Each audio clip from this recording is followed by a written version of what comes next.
workout, pour devenir plus fort et musclé, souvent on va te parler de surcharge progressive, devenir beaucoup plus fort, complexifier son entraînement. Malheureusement, la solution de facilité, c'est de tout simplement rajouter du poids, mais vous n'avez pas tous accès à cela. Peut-être que tu ne peux pas aller en salle de sport, peut-être que tu n'as tout simplement pas le parc ou l'équipement adapté, et par conséquent, tu es livré qu'à ton seul poids du corps. Ne t'inquiète pas, dans cette vidéo, je vais te dévoiler 4 techniques d'intensification 100% au poids du corps que tu peux utiliser avant même de penser à rajouter du poids. Grâce à cela, à la fin de cette vidéo, tu auras tout pour devenir beaucoup plus fort et par conséquent gagner beaucoup plus de muscles. La première technique d'intensification qui doit te venir immédiatement à l'esprit, ça va être de modifier l'effet de levier. Comme tu le sais, on est tous soumis à la force gravitationnelle. Ça signifie tout simplement que si l'on saute, on va retomber vers le sol. En street workout, tu dois comprendre qu'on va toujours s'opposer au vecteur gravitationnel. Alors, regarde, tout simplement, j'ai mon téléphone ici, je le lâche, il tombe. Par conséquent, ça veut dire que la force va dans cette direction. Par conséquent, tu l'as compris, si la gravité va par là, nous, on voudra aller vers le haut pour s'y opposer. C'est pour ça que les tractions classiques sont beaucoup plus compliquées que les tractions australiennes. Et c'est aussi pour cela que les pompes contre un mur sont 400 fois plus simples que les pompes au sol.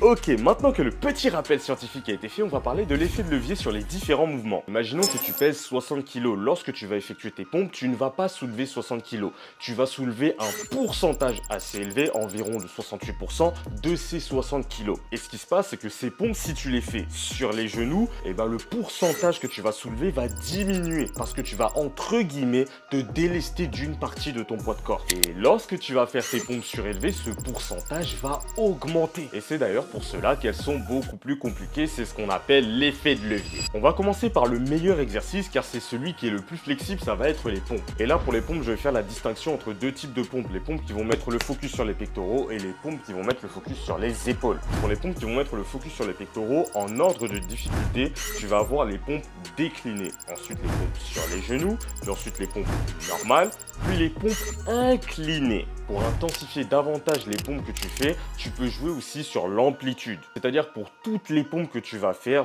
je souhaite que tes pectoraux touchent le sol pour avoir l'étirement maximum au niveau de tes pectoraux. Maintenant, pour les pompes qui vont plus travailler les épaules, les exercices qu'on va effectuer, ça va être les pseudo push-up, les pipe push-up, les tuck push-up.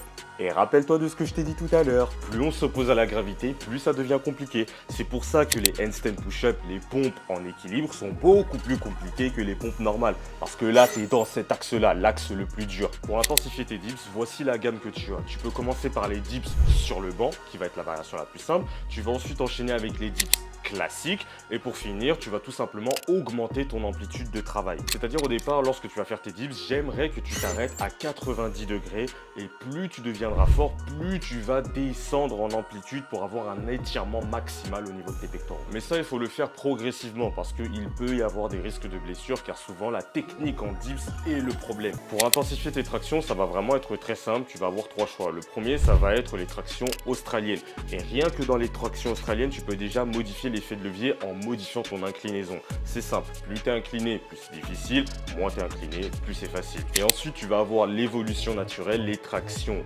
normales, là où tu vas directement t'opposer à la gravité. Voilà pourquoi c'est beaucoup plus difficile que les tractions australiennes. Et ensuite, l'évolution de cela, ça va être tout simplement le fait de tirer beaucoup plus haut que d'habitude, donc augmenter ton amplitude de mouvement. Donc plus tard, avoir des objectifs comme toucher tes pectoraux contre la barre, pourquoi pas même toucher ton ventre contre la barre, ou si tu es encore plus fou, toucher ta taille contre la barre. Ok, dans ce premier chapitre, c'était tout simplement des révisions car là, je pense que vous tous, vous êtes au courant de cela, l'effet de levier, etc. Maintenant, nous allons voir la deuxième partie qui va concerner l'isométrie. Pour intensifier ton entraînement, devenir plus fort, déchirer beaucoup plus de fibres musculaires, tu peux augmenter le TUT, le temps sous tension. Et lorsqu'on va faire n'importe quel mouvement en street workout, il va y avoir 3 types de mouvements. Le premier, ça va être le mouvement concentrique. C'est par exemple la première partie de la traction lorsque tu contractes tes muscles. Le deuxième, bien connu, ça va être la phase excentrique. C'est lorsque tu vas redescendre en contrôlant ta traction. Et le dernier type de mouvement que tu as dans ce sport, c'est les mouvements isométriques. Les mouvements isométriques, c'est lorsqu'on va maintenir une tension continue. Et ça, c'est une technique d'intensification redoutable pour augmenter ton temps sous tension et développer plus de force dans une partie spécifique d'un mouvement. Comment tu vas appliquer cela dans ton entraînement? Très simple, lorsque tu vas faire tes tractions, tu peux par exemple marquer une pause lorsque tu seras au milieu du mouvement.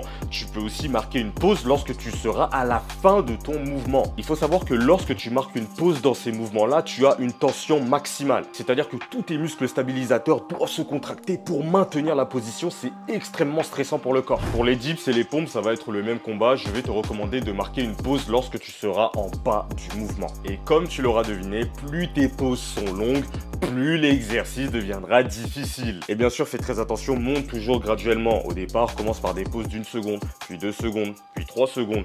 Et si tu veux aller à 5 secondes, même si t'es pas obligé, moi je trouve que 3 secondes c'est déjà très bien, eh ben pourquoi pas. Rappelle-toi, il y a quelques minutes, je t'ai fait un tout petit cours sur le concentrique, l'excentrique et l'isométrie, les 3 mouvements qu'on utilise en street workout. Eh ben c'est génial, transition parfaite, on va utiliser les tempos XXX pour intensifier encore plus nos entraînements. Là, nous sommes toujours sur une dynamique d'allonger le temps sous tension lorsqu'on va faire un exercice. Un tempo, ça va tout simplement être le fait de se donner un temps donné pour effectuer une des 3 phases, c'est-à-dire le concentrique, l'excentrique, l'isométrie. Par exemple, en traction, si je te donne un tempo 3-3-3, ce que tu vas faire, c'est que tu vas prendre 3 secondes pour monter en haut. Une fois arrivé en haut, tu vas prendre 3 secondes pour rester dans cette position en isométrie. Puis ensuite, tu vas prendre 3 secondes pour descendre avec la phase excentrique. Et là en fait ça va être génial parce que la tension mécanique va être rallongée, tu vas passer du temps à faire du concentrique, de l'excentrique et de l'isométrie. C'est-à-dire 3 aspects où tu vas déchirer des fibres musculaires et construire de la force. Mais maintenant sache que tu peux jouer totalement avec les nombres et c'est toi qui décides. Là par exemple avec les tractions je t'ai dit de faire un 3-3-3. Ce que tu peux faire aussi c'est faire un 3-0-3, c'est-à-dire 3 secondes de montée, tu ne fais pas l'isométrie et tu fais 3 secondes de descente. Et ça c'est un principe d'intensification qui te suivra tout le long de ta vie. Et ah oui, j'ai parlé des tractions, mais sache que c'est exactement la même en dips et en pompe, le même principe. Là, je vais te donner une astuce pour tes tempos, ça va être le fait de tout simplement bien compter ces secondes. Imaginons que là, on fait un tempo de 3 secondes, la plupart des personnes vont faire ça. 1, 2, 3. Et là, tu vois qu'il n'y a que 2 secondes. Je ne regarde même pas mon téléphone, mais je sais qu'il y a écrit que 2 secondes. Là, maintenant, je vais te donner une autre astuce. 1 Mississippi, 2 Mississippi, 3 Mississippi. Hop, on est à 3 secondes. J'espère que tu vas bien le garder en tête. Lorsque tu fais tes tempos, fais des vraies secondes. 1 Mississippi, 2 Mississippi, 3 Mississippi. 1 Mississippi, 2 Mississippi, 3 Mississippi.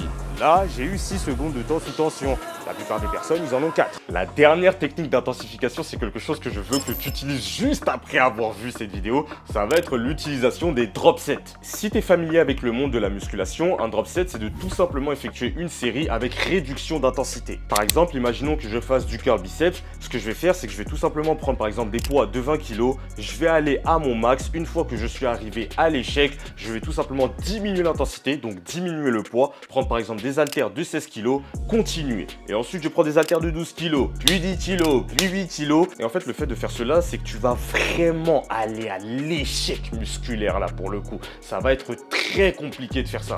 Et là, oui, je sais, il est très facile de le faire en musculation parce que là, ça va être des poids. Mais rappelle-toi le début de cette vidéo, nous avons vu les effets de levier. Par conséquent, nos drop sets, on va tout simplement les coupler aux effets de levier. Donc par exemple, avec les pompes, ce que tu vas faire, c'est que tu vas aller à la variation la plus compliquée, les pompes surélevées. Tu vas faire ta petite série, tu vas aller à ton maximum, puis ensuite tu vas basculer sur des pompes classiques, tu vas aller à ton maximum, puis aller sur des pompes sur les genoux. Cette technique d'intensification, elle est redoutable parce que tu commences par un exercice très difficile et cela va te pré-fatiguer pour les autres séries. Pour les tractions, ce que tu peux faire, c'est commencer par des tractions où tu vas tirer vraiment plus haut que d'habitude. Tu vas ensuite réduire avec des tractions classiques et pourquoi pas finir avec des demi-tractions. Là, dans cette vidéo, dis-toi que je t'ai vraiment donné une boîte à outils. Comme tu l'as vu, on a combiné ça, on a pris l'effet de levier, drop set, on a pris les tempos, etc.